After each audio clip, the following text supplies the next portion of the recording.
वहीं झारखंड हाईकोर्ट ने ई पास की समस्या को खत्म करने की मांग को लेकर दायर जनहित याचिका को खारिज कर दिया है। कोर्ट ने ई पास को जरूरी बताया है। झारखंड हाईकोर्ट ने आदेश में कहा है कि सब्जी और दूध लाने के लिए मोटरसाइकिल ले जाने की जरूरत नहीं है, लोग पैदल चलकर भी कर सकते हैं यह काम। इस कदम को राज्य सरकार ने कोरोना के संक्रमण को रोकने के लिए उठाया है। हाईकोर्ट के chief justice doctor Ravi Ranjan और जस्टिस सुजीत नारायण प्रसाद की बेंच ने इस मामले से जुड़े सभी पक्षों को सुनने के बाद इस याचिका को खारिज कर दिया है।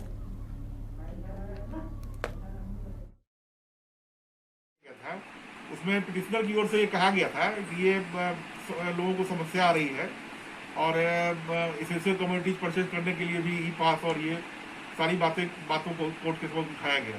कोर्ट ने ये कहा कि ये नीतिगत मामला है और राज्य सरकार ने जो निर्णय लिया है वो बिल्कुल सही है, उसमें कोई किसी भी तरह के हस्तक्षेप की गुंजाइश नहीं है। और पहले भी इस तरह का नियम बनाया गया था जिसे किसी भी कोर्ट ने कभी उसमें इंटरफेयर नहीं किया है। और माननीय न्यायालय का ये भी कहना था कि ये लॉकडाउन और इससे जुड़े जो व्यवस्था की गई है जैसे ई पास है, तो ये बहुत ही आवश्यक कार्य के लिए है, ठीक है। और इसमें ये काफी कारगर भी हुआ है और काफी हद तक कोविड पे लगाम भी लगाया जा सका है इस लॉकडाउन के माध्यम से। देखिए पिछले बार भी कहीं ना कहीं तो झारखंड हाईकोर्ट ने खारिज कर दी है पीआईएल याचिका। बता दें कि ई पास को लेकर के समस्याओं को लेकर जनहित याचिका दायर की गई थी, जिसे पूरी तरीके से कोर्ट ने खारिज कर दिया है। ज्यादा जानकारी के लिए हमारे सहयोगी राहुल फोन लाइन पे जुड़ चुके हैं। हम सीधे राहुल का रुख करते हैं। राहुल, झारखंड हाईकोर्ट में जारी जो याचिका जारी की गई थी, आवेदन दिया गया था, उस याचिका को ही कोर्ट ने पूरी तरीके से खारिज कर दिया है और कहा है कि कोरोना से बचाव के लिए ई पास जरूरी है। क्या कहेंगे? जी बिल्कुल, ई पास को लेकर जो झारखंड हाईकोर्ट में राजन कुमार सिंह जो धुरवा के निवासी उनके द्वारा पीआईएल दायर किया गया था, तो उस पीआईएल में लिखा साफ साफ उन्होंने कहा था कि जो पीआईएल में जो ई पास है उसमें कई परेशानियां, उस परेशानियों को देखते हुए इस ई पास की अनिवार्यता लोकल मूवमेंट पे खत्म कर दी जाए। क्योंकि अभी आप घर से बाहर किसी लोकल मूवमेंट के लिए निकलते हैं, सब्जी या किसी आवश्यक चीज के लिए, तो उसमें भी पास की आवश्यकता पड़ रही है, जिसको लेकर उन्होंने जनहित याचिका दायर की थी।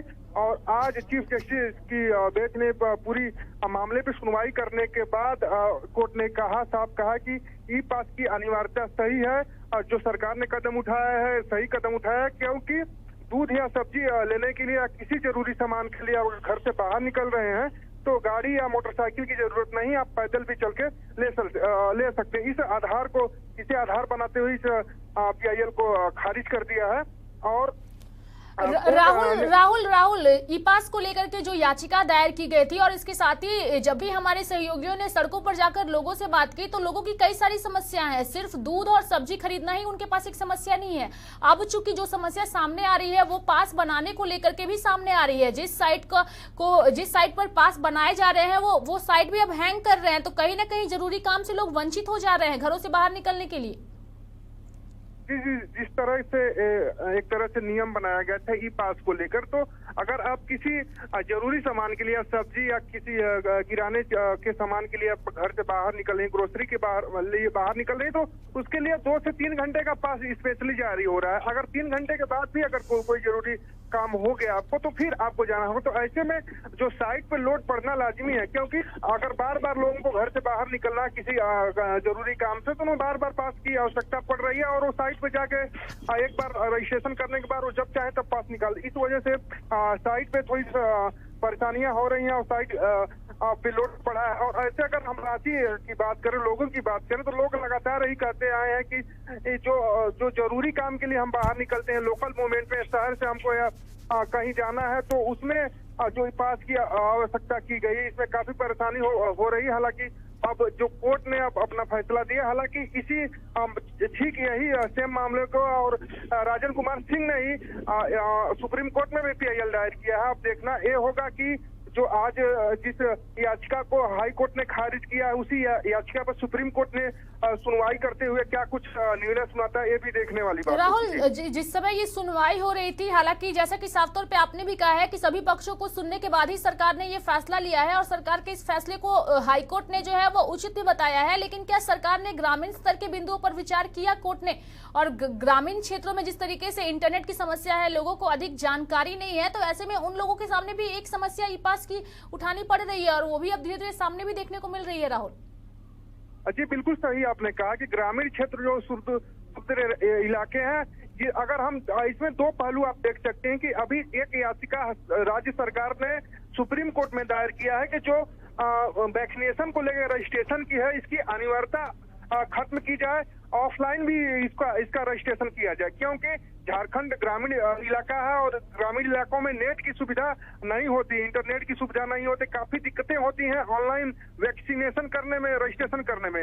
ऑफलाइन की भी हमें मंजूरी दी जाए, लेकिन वहीं जब पास की बात आती है तो पास की बात, जो ई पास की बात आती है, उसमें ग्रामीण क्षेत्रों को या हम कहें कि झारखंड सरकार भूल गई। हालांकि कोर्ट के में क्या कुछ अपना पक्ष जो राजन कुमार सिंह थे उनके अधिवक्ता ने रखा, किस तरीके से, किस मजबूती से कोर्ट में अपना पक्ष नहीं रख सका, इस वजह से याचिका खारिज हुई है। लेकिन अगर हम सरकार की बात करें तो सरकार एक तरफ कह रही है कि वैक्सीनेशन का जो रजिस्ट्रेशन है ग्रामीण क्षेत्रों में काफी परेशानी हो रही है, नेट की सुविधा नहीं है, लेकिन वहीं ई पास से जब आ रहा है तो कह रहा है कि ई पास अनिवार्य है। तो देखना होगा, दोनों पहलू हैं, तो दोनों पहलू एक ही जैसे हैं। हालांकि अब कोर्ट ने इस याचिका को खारिज कर दिया है, अब सुप्रीम कोर्ट मामला चला गया है। अब देखना यह होगा कि सुप्रीम कोर्ट क्या कुछ इससे निर्णय लेता है। जी चलिए, बहुत बहुत धन्यवाद राहुल हमसे जुड़ने के लिए और तमाम जानकारियां देने के लिए। तो झारखंड हाई कोर्ट ने इस याचिका को खारिज कर दिया है। अब ये याचिका जो है वो सुप्रीम कोर्ट में दायर की गई है। अब देखना होगा कि सुप्रीम कोर्ट की ओर से